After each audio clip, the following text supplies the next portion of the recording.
There were no warnings, and no explanations.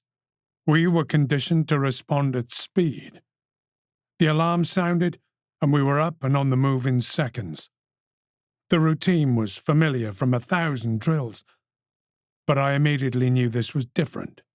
This was for real.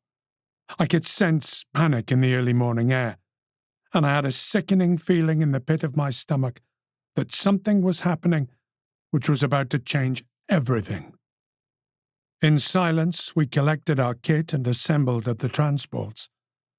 I saw trepidation and uncertainty in the faces of everyone around me. Even the officers, those experienced, battle-hardened men and women who controlled and directed our every action, appeared bewildered and scared.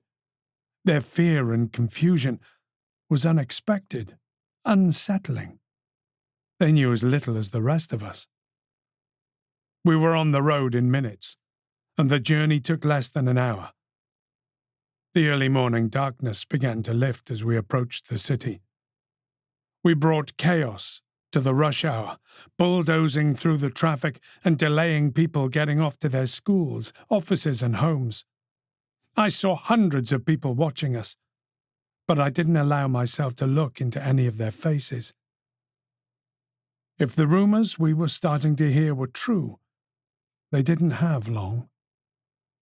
I forced myself to concentrate on trivial, pointless details, counting the rivets in the floor by my boots, the number of squares in the wire mesh covering the windows, anything to avoid remembering that somewhere out there, in the fragile normality of this morning, were people I had known and loved.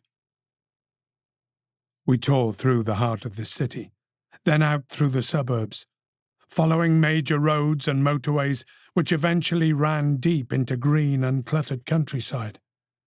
The sky was grey and heavy, and the light remained dull and low. Major roads became minor roads, then rough and uneven gravel tracks, but our speed didn't reduce until we reached the bunker. We were some of the first to get there. Within 15 minutes of our arrival, the last transport sped down the ramp and into the hangar.